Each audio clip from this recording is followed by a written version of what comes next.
Just when America has reached a breaking point with division, visionary influencer Danni Benson's I'm Proud of You Sis bro movement taps into the pulse and heartbeat of a culture radically torn. But this loving mom's voice of reason and calm has received national recognition. How do you balance having your children and always traveling with the Yankee organization? When I became a dad, I said that I would always love like a mother. I feel like I have to try certain things or act a different way because I know some people or some kids. So join Danni Benson as she celebrates her special guests on her show and highlights their gifts and contributions to our world.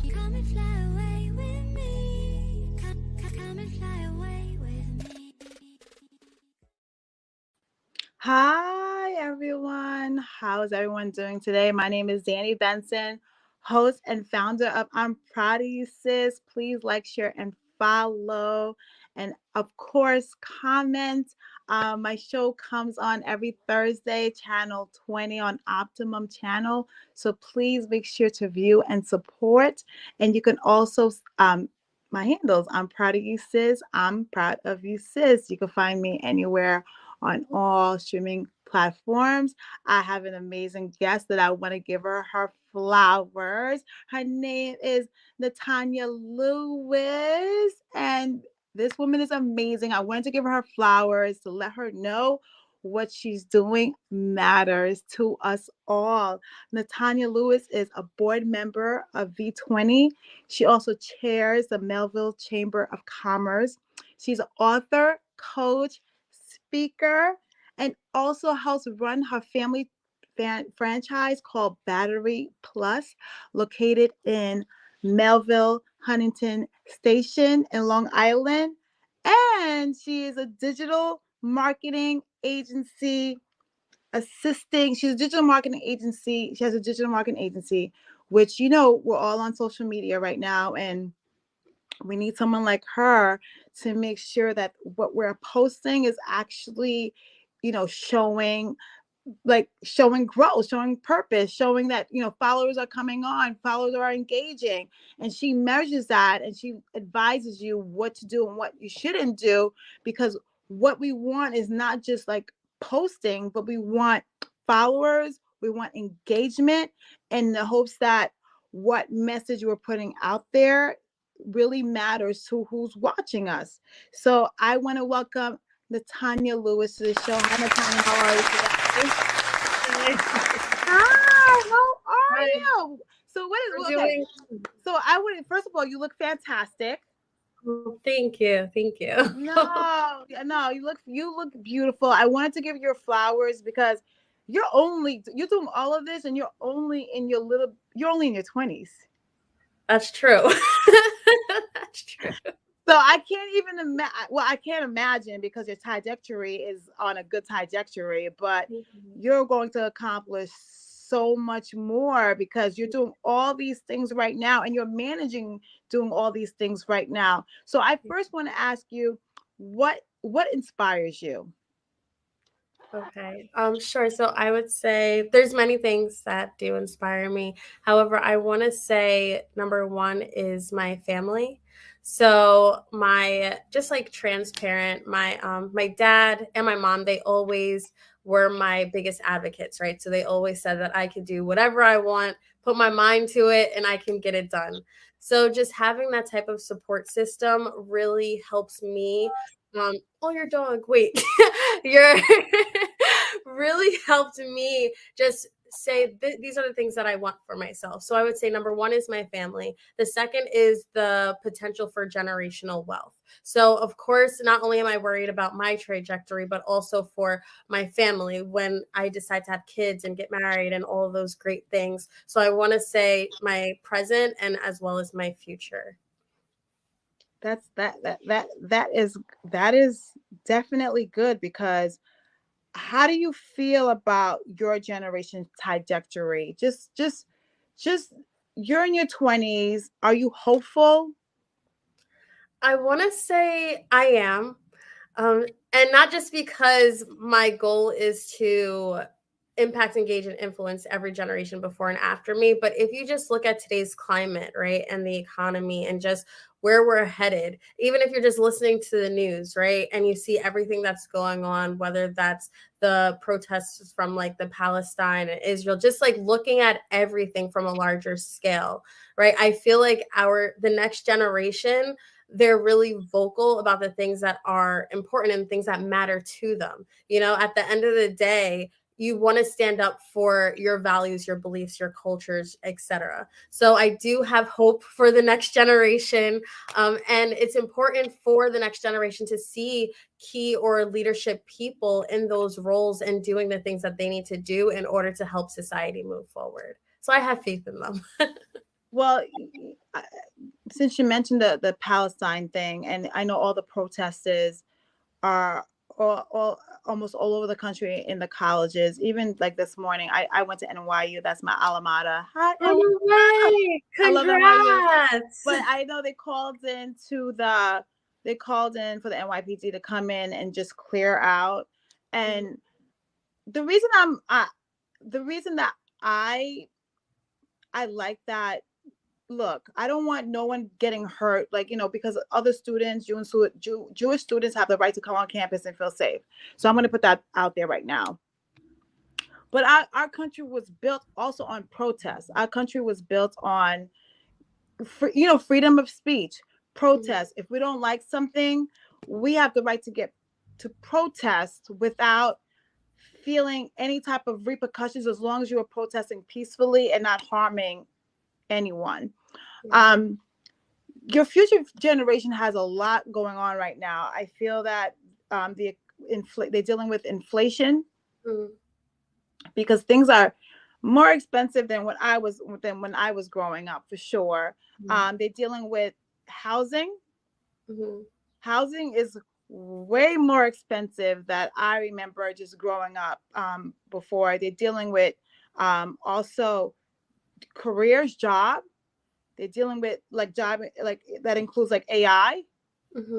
Is that going to, take over? They go to school paying all this money to get a degree. Is AI going to not even take over their jobs? Because I think they still has to have a human factor behind, AI. Yeah. But is it going to lessen,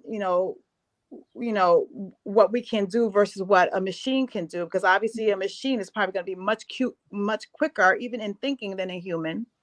Yeah.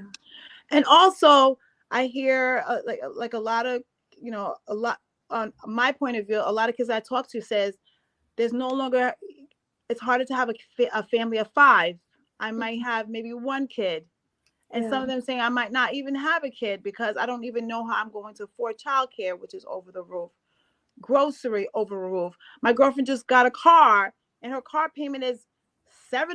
I was I sat there, was like, that's not even including collision, which is another $300. I didn't even know people were paying $1,000 just for a car payment, because years ago even $500 used to be a lot of money, and now it's double that. Yeah. What do you see, you as a 20-year-old, how do you advise your generation? If you were a speaker at the graduation, what hope would you give them? Just you being out of college for a couple of years. What hope would you give them to let them know that you're still hopeful? Sure. So first I'll say I'm 28. just to put it out there. You're like a baby. I'm 28. Yes. I'm 20. I'm 20. Okay. I'm 28. So that's first. I'll also say that I am a graduate from Syracuse University with my BA in economics. So I did do the 4-year thing. Yeah. And then I will say, so I actually spoke yesterday at Nassau County Community College for professional development and also just offering opportunities in careers such as the digital marketing age. See, I didn't even know that. Yeah. That's a great question. I didn't even know that. Yeah. So, and I did a speaking engagement last week at 5 Towns College. So it was a panel discussion with the Melville Chamber. However, my dynamic or my target audience is geared towards those individuals that are either recent graduates or moving towards the graduation period. And so the first thing that I would say is, if you have like a religion or a faith, to really keep your eyes on that, right? Like for me personally, Christianity, that's who I am, right? So number one, I put my faith in God. Aside from that, of course, there's always going to be many different factors and variables that's happening around you. That's life. And as you get older, it doesn't get better. You just have to learn how to manage it, right? You also have to manage how much you intake on social media. I have a friend who she's like completely off of social media because it's a lot, especially in today's climate and age where everything is from a click of a button. So you have to be very careful and cognizant about what you are opening yourself up to when you're just going on these social medias. So protect your mental. And then on top of that, mental health is so important and so crucial, especially again in today's climate. There's so many things that we're able to see in an instant, and it's like, you just have to make sure that you're taking care of your mental capacity and what you're able to manage. And then just, I guess the hope is to know that no matter what's going on around you, because you are still here today, you have purpose, right? And then that goes into my tagline of when I do operate as a motivational speaker, that every person, that you are important, you are necessary, you are needed, right? Your dreams matter, your goals matter, your vision matters, your life matters. So really, despite of what everything else is going on around you, just try to continue to build, help out when you can, volunteer when you can, try to make it a better world. It doesn't hurt to be kind, right? It doesn't hurt to stand up for somebody else. It doesn't hurt to put yourself in a position where you're able to help other people. So that would be my hope, I guess, or my tidbit of advice, is to continue to go after your future, continue to find your purpose and walk into that, especially as we come up with the election. Stay informed, get into those places where you're able to be the decision maker or influence the decision maker. I feel like a lot of the times, the reason why we got into where we are now is part of complacency. Everyone says, oh, my vote doesn't matter, but it does. Everyone says, if I do this, if I go to a rally, or if I protest, or if I sit back, it doesn't matter. But it's incorrect, right? Your voice, every voice matters. So I would say really get out there. However, also really focus and identify what you want for yourself and what you want for your country, your community, your society, and then start making actionable steps to make those things happen. I love, especially when you said that, social media sometimes is consuming your mental every single day. So I'm that person. I'm that person that I'm in and out. I'm just, if I post, I'm in the post, and I'm just out. I am complete. Everyone's like, wait, you didn't see what was going on in my life. I was like, you know what? I'm not going to have time to see what's going on in your life. I'm going to pick up the phone and find out what's going on in your life. And I'm not going to use social media to find out what's going on in your life. Because what happens is I start getting addicted to the scroll. Once I'm checking one, I'm checking the other. Then in between that, I'm seeing violence here, violence there, this, and I'm just like, no. This is too much. It's a lot. It's a lot. And I don't even understand how little children do it. That's why, like with my kids, it's like you have it on Friday, Saturday, Sunday. That's it. They cry for it, like they're addicted to it. And I'm like, look, I'm your mom. I'm going to do what's best for you. You don't understand, but too much consuming of information is going to bring you to a space of depression, only because it's just, I feel like you just get more negative news and good news, and you just consume into it. That it does pull you into this to thinking that the world is more negative than positive. Exactly.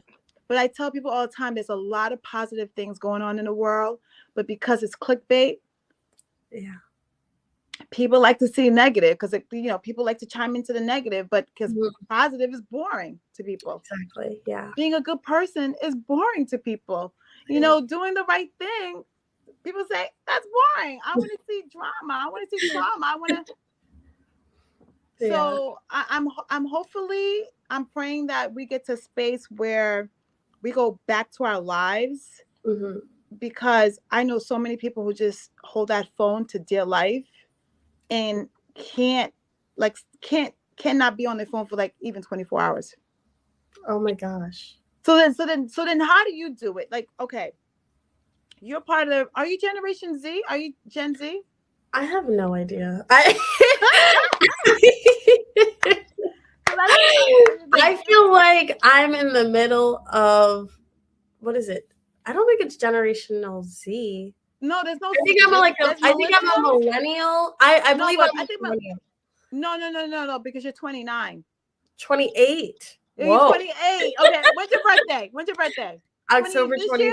Yeah, I'll be 29 this year, but I still have a few months, so I'm 28. Wait till you get to your 30s. Oh my God. Honestly, it gets better. That's what I heard. So we'll see. It gets better. I'm telling you, like the wisdom that you collect as you get older, you wish you can go back to use it when you were younger. Okay. You know, so like everyone's like afraid of, I'm not gonna say everyone. I'm not afraid of getting older because I just embrace like the information that I get to have, but I'm blessed to have children where even if I can't be younger, I'm gladly proud to be able to pass my wisdom to them, whether they want to listen to me or not. So your parents did a great job on you, and I'm happy they were your advocates, because sometimes kids do need your support, and just to know that they're loved and their support. So even if they fail, that they know that their parents will still have their back. Because sometimes kids don't like to take risks because they don't know who's going to catch them. Yeah. So at least I know that your parents were your advocates, because advocacy means that they're catching you. Whether you take that risk and you fail, they're always going to have your back. And then I just want to say, just really quickly, like, so for those people that may not have the family dynamic, right? Failing period means that you're going forward in some capacity. Right. So just because you're failing doesn't mean it's the end all be all. So for those that maybe it's a test that you failed, maybe it's a certification that you didn't pass, in any capacity, you can always bounce back. You can always try again, and nothing is final. Right. Everything is always ever changing. Everything is always evolving. Nothing stays the same. So I just want to put that out there for a moment. No, you're right. And what I remember I read this book called Who Moved My Cheese. Was one of the best books that I ever read, and it's basically about change, and change is constant. Yeah. And it's like a little read. I recommend anyone who has a hard time with change to read this book. It basically says change is not going to wait for you. Yeah. Like change is still going to change. Whether you want to accept it or not, it's still changing. Like you don't have no control over change. Nope. You know, so sometimes people want to hold on to things, and sometimes it's easier just to let it go, because guess what? Life is going to let it go. And you holding on to it doesn't mean that it's not going to let go itself. Like you can't let it go, but it's letting go, meaning like it's changing. Yeah. Regardless, right? Just like a perfect example is daylight savings time, right? We know it's coming. We love the light outside. We know it's going to be dark at 4 o'clock. We can't control it. It's still going to happen, right? But some people will hold on to it. But I want it to be light. And change is still happening. Whether you want it to be light doesn't really matter. Yeah. It's still going to go back forward, and it's going to be 4 p.m. So the book talks about how do you deal with the change. Okay. It's what makes you successful going forward. Awesome. Do you accept it and find a different grind, or do you hold on to the past and just be stuck? But being stuck sometimes, and I tell people being stuck sometimes, you slowly are decaying, because the times are moving. And if you're not moving too, you stand still here, but it doesn't really matter. So for anyone out there who has issues with change, I would say, please read the book, Who Moved My Cheese. It's like 100-page read, quick read, but it's an excellent book to deal with like the changing world, the changing of everything. So what are some misconceptions about your field? So you have different hats that you do. So let's talk about being an author. Okay. The first book that you've authored. Let's talk about that first. Okay. So the first book that I published, it is called I Am A. It's a children's book. So I'll back up a little bit. So my tagline, or what my purpose is, I mentioned it before, but it's to impact, engage, and influence every generation before and after me, right? So because it's every generation, we have the three. We have the babies, we have our cohort, and then we have our seniors. So for my younger generation, or the babies, I created a children's book, and the children's book, it basically just exemplifies and says that you are important, you are necessary, you are needed. So follow your dreams, follow your goals. It's entitled I Am A, and then it has 2 subsections. So it's I Am a Princess and I Am a Prince. Yeah. I love that. And what is the book?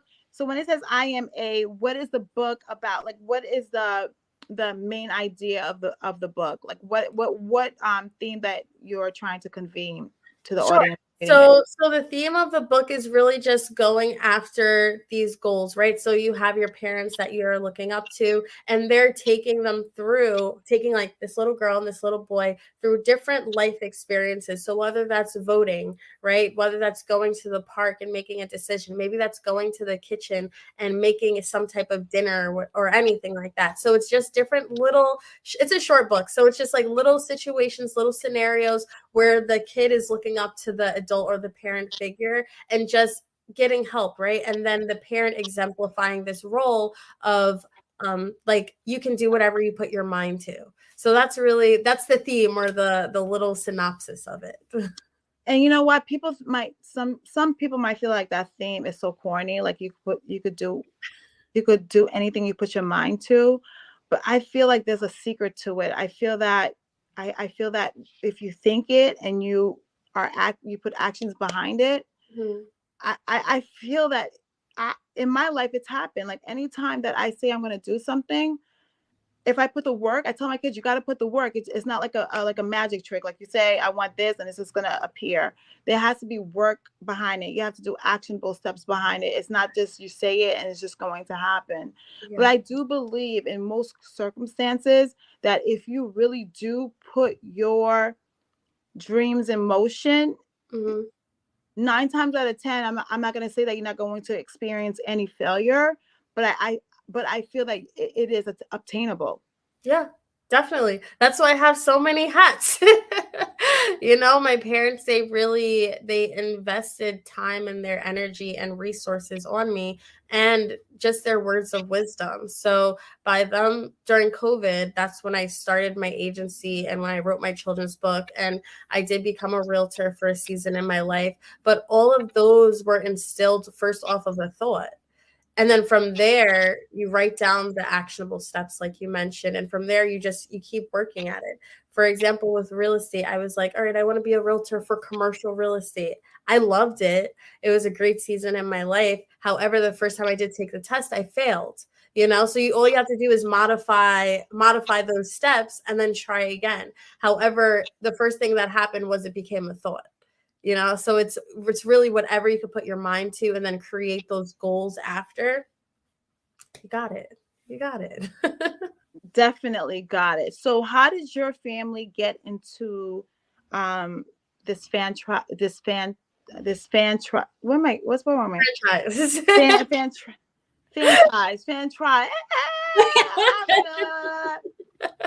did they get into this franchise? What is wrong with me today? Called Battery Plus. It's located. I would say Melville, South Huntington. What would you say? Because it's like kind of like the border. I like to just say it's right across from the Walt Whitman Mall on 110. Okay. That's all I say. Got it. However, so Batteries Plus, it's a retail storefront that is located in Long Island. There's a second location now. However, we were the only location based in Long Island for 2 or 3 years. We sell everything from boat batteries, car batteries, truck batteries, key fobs, car key replacements, everything. The way that it got started, so how you mentioned generational wealth. So my dad, he was really big on that. And he really wanted to make sure that he allowed that opportunity for his family. So I want to say maybe about because my dad, he actually transitioned. He passed away about 3 years ago now.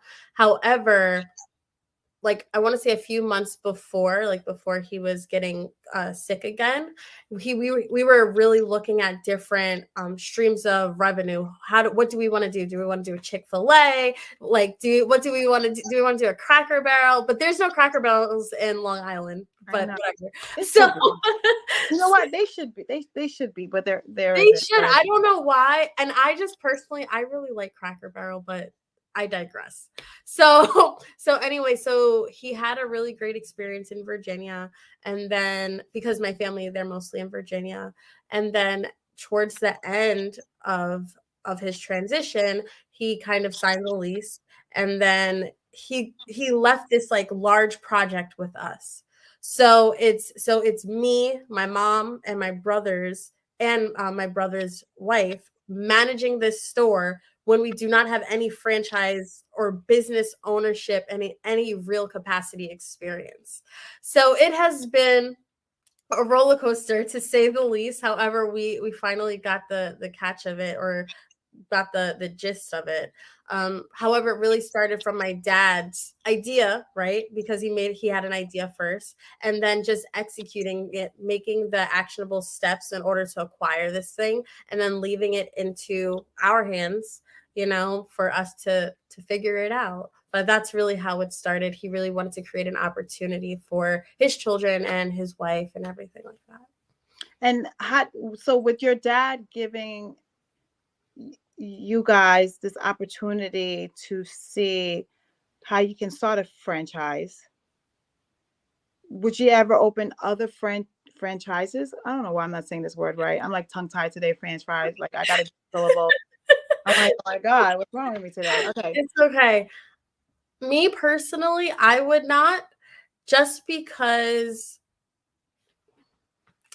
it's different, like, so franchise, it's your business, but it's not, it's not like my digital marketing agency where I can make any change that I want. Like I'm the top, You're the CEO, you're the founder. Exactly. You own the baby. Yeah. I own the baby. Yes. With a franchise, you're like a manager. You're a manager, like you still have the capacity where you can do everything you want. However, there are of course some things that you have to get clearance from, so it's just like, it's like a partnership. So it's just a different process, or a different way of interaction when it comes to your business. So instead of you making your own ideas from jump, of course you just have like regular regulations, guidelines, etc. So I mean, me personally, I'm good. I'm good. And then also, like, batteries are heavy, so it's a lot, but it's okay. It's created a great relationship and a closer relationship with my family, because now we're all in this process of learning and relearning, right? So my economics degree, so the things that I know about that is coming into play. Victor's management is coming into play. My mom's HR is coming into play. So it's all of us figuring out the pieces of this puzzle and then putting it all together to make Batteries Plus and Huntington. I mean, you know what? That is a beautiful thing. But when you have children, what would be your idea of generational wealth? So I'm not sure. So I will say one thing that I'm, I guess, nervous about, right? So you said, what advice or hope would I give the next generation? So I also get like nervous, right? What does the future hold if I was to have kids? How safe are they really? So I have those concerns also. So if I was to have children, find a husband, all that jazz. I'll say when I find a husband. And you know what? I have to say this because the times are changing now, that I know our parents expected us to get married, expected us to have kids and all this other stuff, but it's changing now. It's okay if you don't get married. It's okay if you don't have kids. People are in their 50s, 60s still having the time of their lives. It's not how it used to be back in the day that by 35 you were old goose. Because I'll go to lounges and stuff and see 50-year-old people still having the best time of their lives. So your life doesn't stop at, I remember it was 35 was like, oh my God, you're old. No, I think 50 is basically the new 40, 35, to be honest with you, because I don't think they ever want to get old, right? Yeah. So I just want the audience to understand that the parameters that our parents put on us and their parents put on them, I feel that no longer exists. You can do whatever you want to do to make you happy. If you don't want to have kids, it's fine. If you don't want to get married, it's fine. If you want to just be in a committed relationship, it's fine. So I didn't want to put you on the spot because I don't know what you want. I don't know if you really want to get married or have kids. And I don't know either. Thank you. I know I definitely want a husband. I definitely want the vacations and flying. I definitely want all those things. However, with kids, I might have to have like a 24/7 nanny or something to consider it. To consider, that's what I need. That's my boundary. However, for that generational wealth, I do want to say that I see myself passing that to them if that is something that I eventually do, and I would probably do that through real estate. I am getting to a place where I'm looking to expand my portfolio, which is exciting. And then I would probably also do that, like if my digital marketing agency is self-sufficient in a way where I don't have to be the operating manager of it every single day, that'll probably be a piece of it. So I mean, there's a few things that I'm thinking about. However, I haven't thought about it in that capacity necessarily just yet.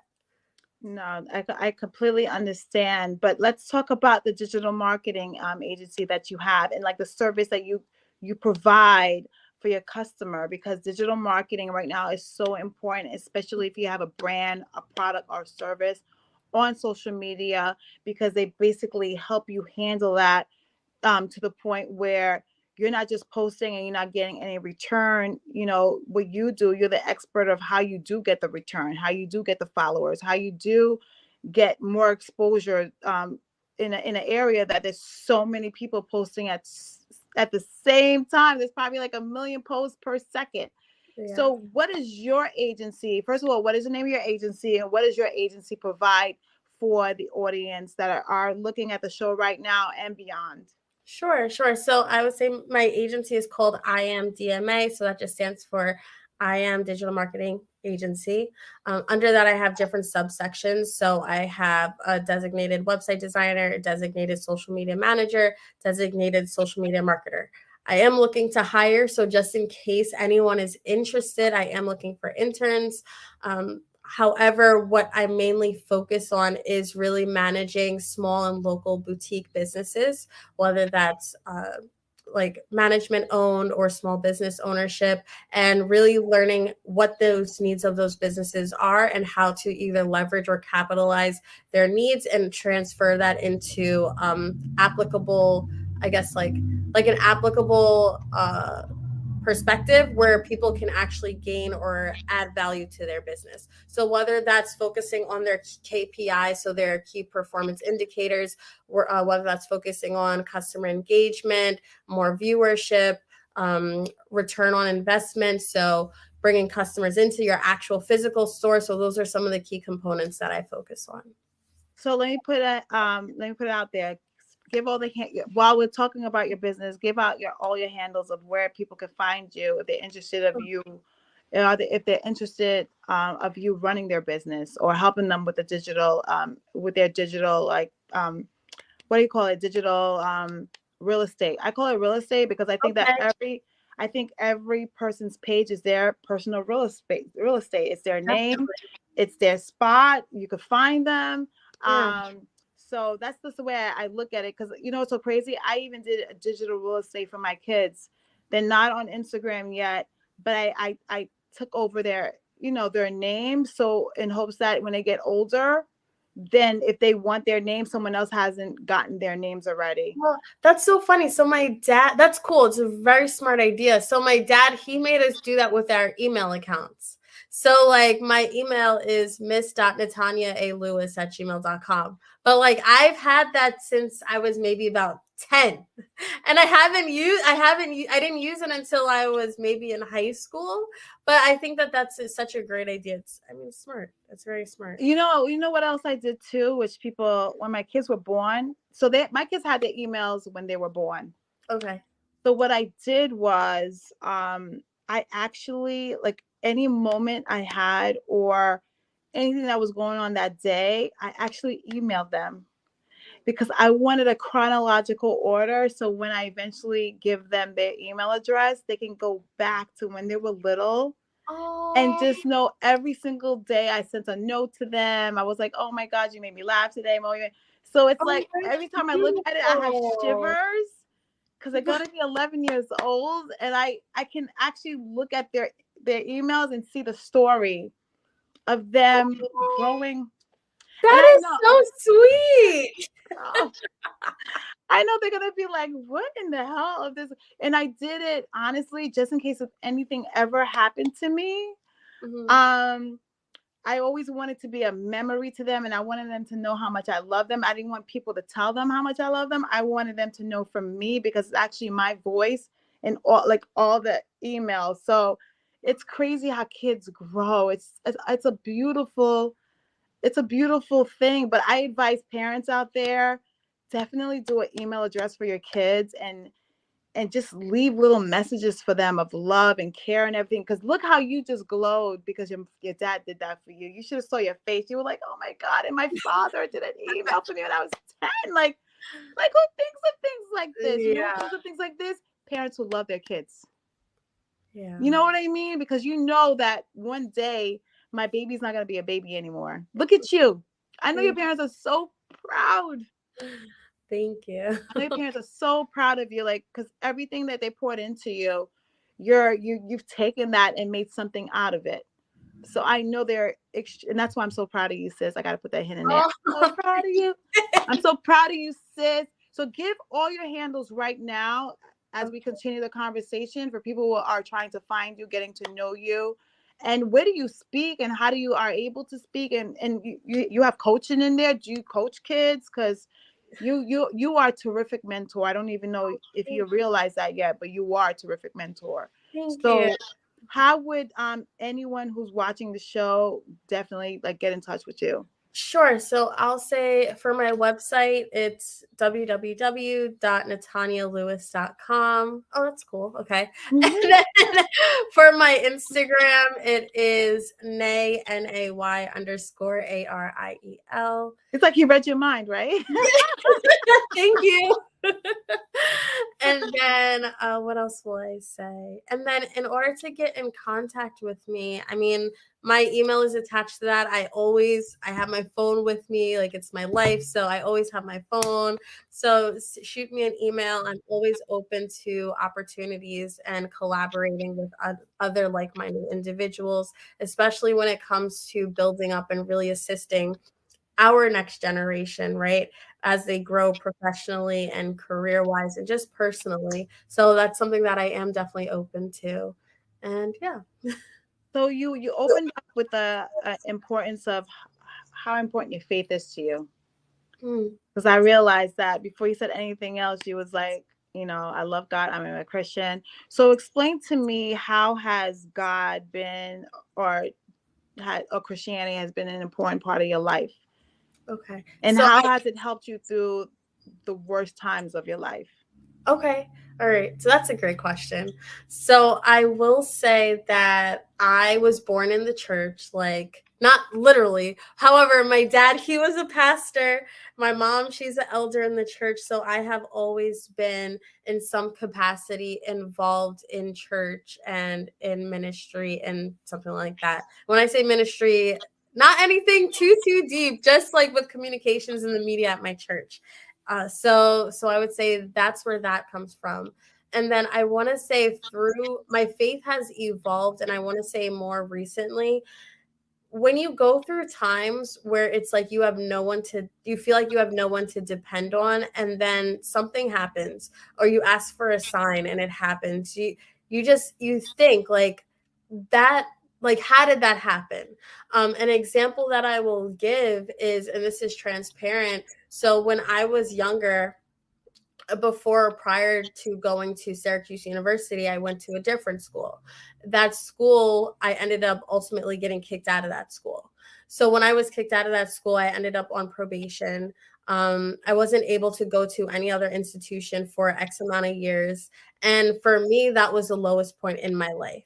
And for me, it was like, how do you bounce back from that? So, of course, in that season, if you're not going to, at that age, if you're not going to school, what are you doing? So, and my parents, they weren't the strictest. However, I was definitely not someone that was outside. Like, I was definitely someone inside.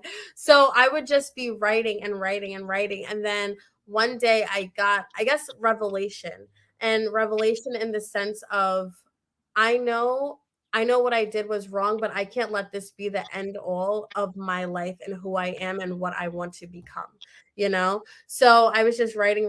That's where I am came from. It was I affirm myself. So that's where that name comes from.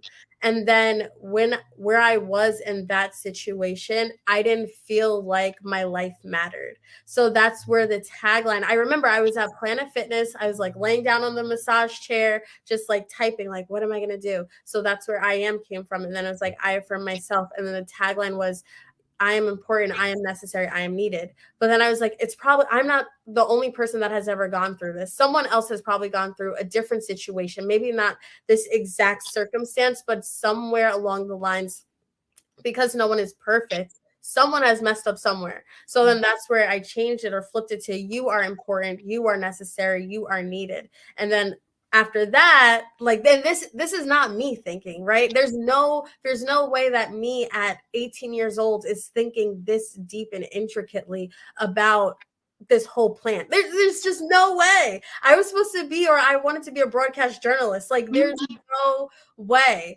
So then that's where the next thing kind of came, where it doesn't matter what you've been through or what you've done. At the end of the day, you are important, you are necessary, you are needed. Your dreams matter, your goals matter, your future matters, your life matters. Because I was in a position or a circumstance where I felt like my life didn't matter. The people around me, they didn't care about me, except for like my core four. So it's just like you, when you're in these situations where it's either you have to grow or you're going to stay stagnant, and then somewhere on the inside you get like this hope or this sense of, I have more that I have to give to the world before I leave.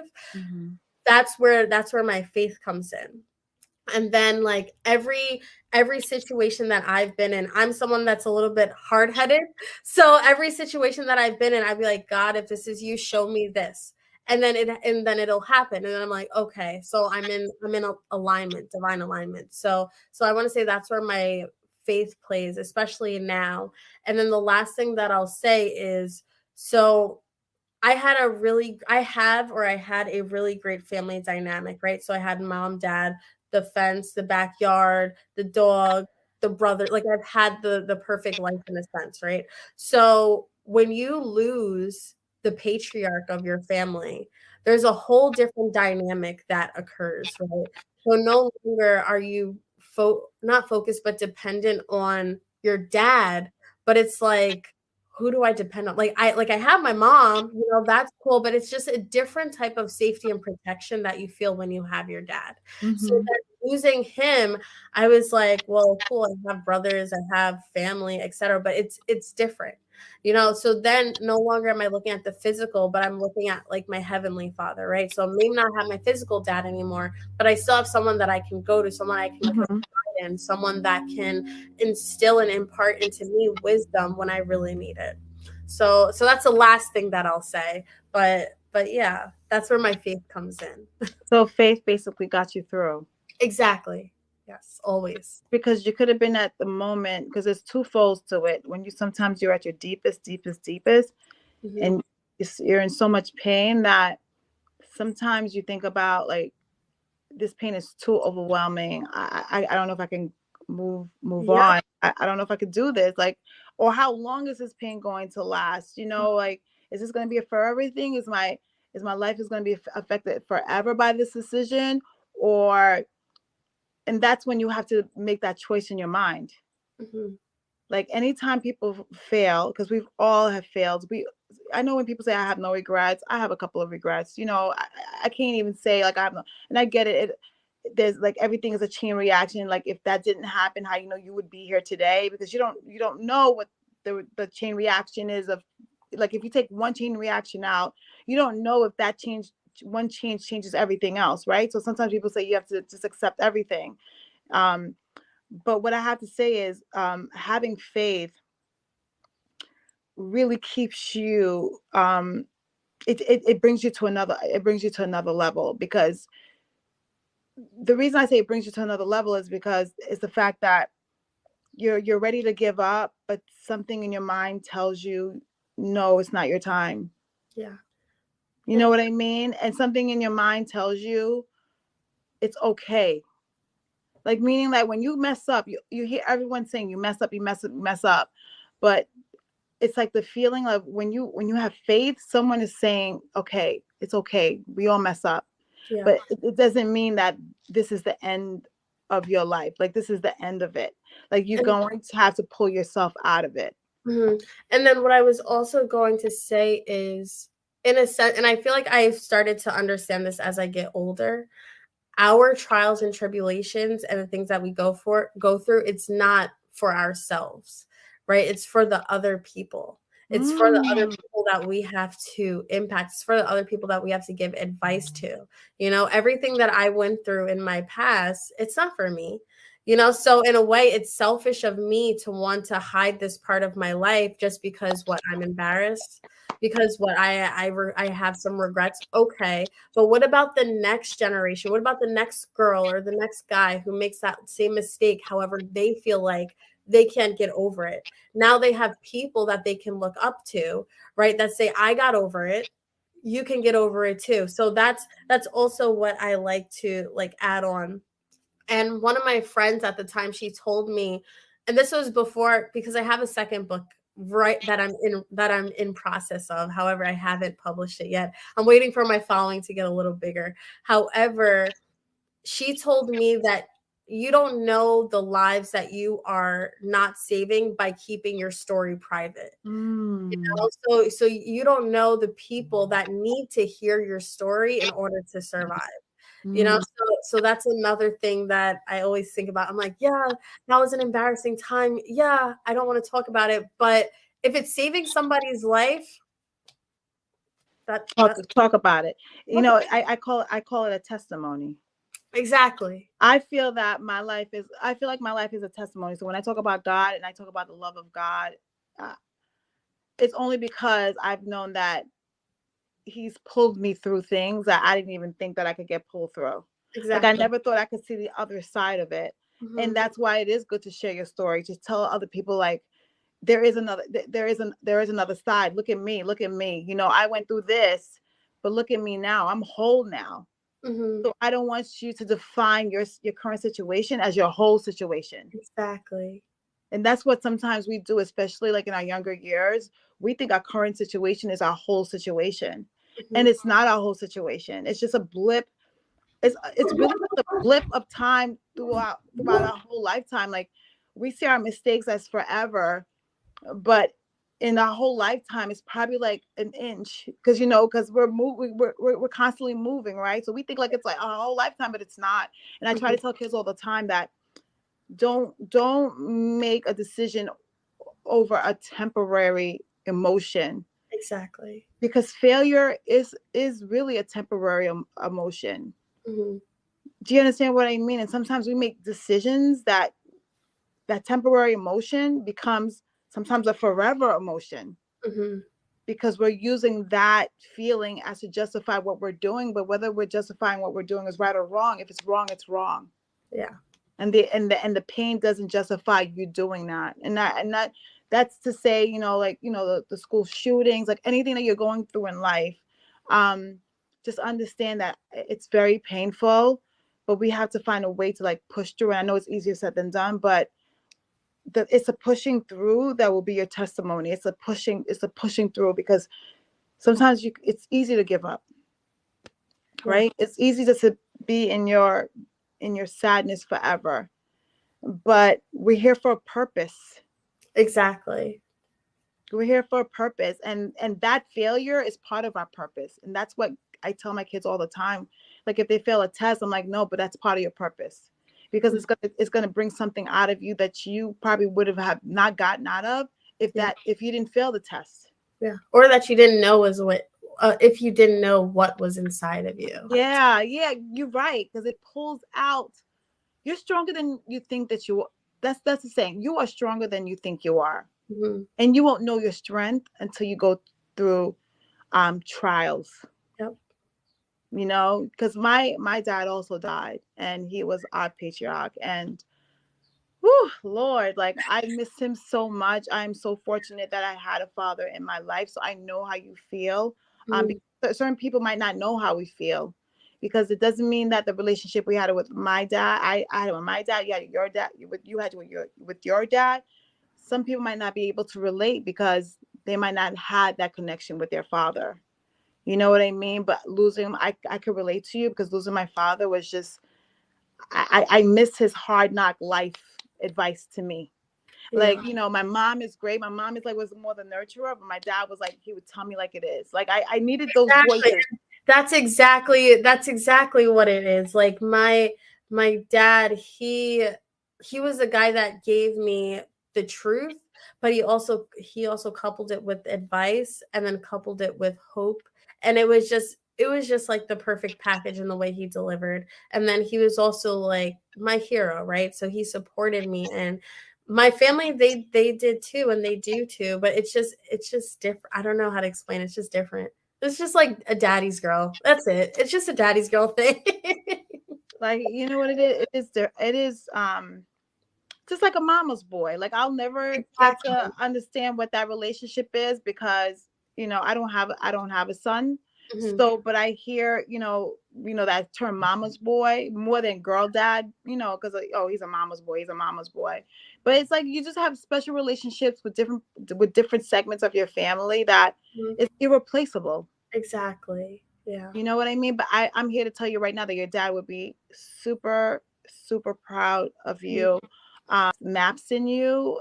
He left wisdom in you, and you're actually using that to get through your day-to-day life, because I know your dad is not here physically, but I'm telling you right now, he's there spiritually. Yeah, like if you call on your dad, he will come. Like I know it sounds crazy, but sometimes my mom or my dad will leave little messages for me, and I'm like, oh, okay, I got it. I don't know if that ever happens to you, but it happens to me. Like I'll be thinking about something, and they leave me messages of hope. Mm-hmm. Like D, you got this. Like we're here. You can't see us, but we see you. And I know it might sound crazy, but no, I do feel their presence. I do feel their presence, and I you know, and I tell my little daughters like little things that I'm going to try to do, because I won't be here forever. I had to have this conversation with them, and they were like, what? Oh no. Yeah, it was one of the hardest things I ever had to do, was because they love me so much. They're so attached to me. I'm always like their cheerleader, everything like that. And I said, I had to have that conversation. Like one day, I just want you to understand, mommy's not going to be here. It's like, what are you talking about? I'm like, we don't live forever. I don't think my parents have ever had that conversation with me. That's a hard conversation to have. It's a hard conversation to have, because I don't ever want them to think that I abandoned them. Because sometimes, like, I used to thank God I'm older, but I used to be like, Dad, you abandoned me. Like, why'd you leave? But I had to explain to them it's a cycle of life. Mm-hmm. You know what I mean? Like the leaves, like they're like, Mommy, look at the leaves again. I'm like, yep, that's what happens. Like things die and things come alive again. You know, it's like, it's just see, you know what I told them? And this is why I told you it's important to just understand what change is going to happen regardless. Because even if I don't have the conversation, I'm not going to be here anyway. Do you understand what I mean? Yeah. So two of the most conversations I've had that my parents didn't have with me, it was death and sex. Like everyone's just like, you're talking about, you know, like, you know, it's a hard thing for me to do at 10 years old, but they're starting to get the hormonal thing. And I'm like, oh my, I was like, wow, That I was got mine at fast. 13. I got mine at 13. What do you want me to talk about? But I'm at that stage. I mean, they still don't like boys. They think boys are yucky. But I had to, someone told me, like, girl, don't be like your parents. You're going to have a conversation because they're going to get it from the internet anyway. Exactly. The difference is we didn't have the internet. So now it's like what I do with my children is I have to beat the internet. Mm-hmm. You know what? You understand what I'm saying? Like, you know, I gotcha. I had to, and that's why I don't know if you want to be a mom because it's so crazy. It's so crazy. Like the things that you have to teach your children that our parents kept from us. Like I lived in a bubble for a long time. Okay. And these kids, my kids are not in a bubble. They're 10 and they know, I'm like, they're saying things to me and I'm like, what? Like, so what are your future aspirations? I know that you say you're going to write, you're in a process of writing another book. I don't think that you should wait until you get your followers. You don't? No, I think your peoples will find you. I think whatever is meant for you to do, you just do it, and you don't do it based on like who's following you, who's watching you, because you want to know why? There's that person that's waiting for the book. Now you sound like my friend. I don't even know your friend. You know my friend. I don't know your friend, but I think there's a person waiting for that book. So instead of you waiting to get like 10,000 followers or whatever and thinking about the masses, my hope is that I just change one person's life. Mm-hmm. Right? I just, I can't think about the masses. I can't think about the followers. I can't think about all of that. I only have to think about whose life did I need to save today? What message do I need to save today to save today to save the life? So if you do have a book, please write it. You want to know why? Life is too short. You're right. You understand? Right. Like life is too short. You don't know. I don't even know if I'm going to be here tomorrow. Like I'm talking to you now and the next day, boom, I'm not here. And that was one of the things I had to put in my reality that, change and your death date, you don't know. Which breaks my heart sometimes because I wish I could ask God, when is my death date? But I don't think God lets anybody know their death date. Oh. Which is so crazy because it doesn't mean I'm going to live to 100, but I ask God every day, please, let me live. Please, God. I don't care if I'm old. I don't care if I can't walk. Can I ask God every day, please? That's funny. No, I be talking to God. I know we got to wrap it up soon. Like, I talk to God like he is like my friend. Like he knows me. He knows me. I'd be like, God, come on, what's up? Like, come on, like, let's make this happen already. I know you got your time, but yo, come on, God. Oh my God. Yeah, because now my kids have a relationship with God like that too. Because they used to always ask me, Mommy, who are you talking to? I'm like, I'm talking to God. They're like, what do you mean? Like, don't you have to do this? I'm like, no, I don't have to do this and kneel and all this other stuff. I talk to him like he's my father. Yeah. Yeah. Right? Yeah. He's my father. I don't got to do this to my dad. I could talk to, hey, Dad, I need you now. And Dad comes. So I just, you know what it is? I just wanted to teach my children that God is always with you and always around you. And you don't have to have a specific time to pray. You don't have to go to church to pray because people might not like that I say this, but I don't need a middleman when I talk to my parents. So I always feel like I never needed a middleman to talk to God. Do you understand what I mean? Like when I say he's my father, I don't need someone in the middle. Like that's saying, okay, I have to go to this pastor. I have to go to the church. I get it. My friend says in the Bible, it says you have to all commune together.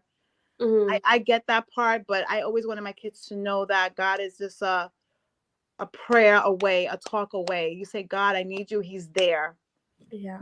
Just so they can have that confidence. Like if I'm not here and they're begging God, like, God, please get me through this pain. I'm like, I just want you to know that he hears you and you don't have to go someplace so he can hear you. He hears you right now. But I just want to say thank you so much for coming on. I'm proud of you, sis. I am so proud of you. And just give your handles one more time before we wrap up because I know we're getting to that time. Okay, sure. So my website is www.netanyalewis.com. And then my Instagram is Nay, Nay__ARIEL. Thank you so much, everyone, for joining. I'm proud of you, sis, and see you next week. Bye, everybody. Bye.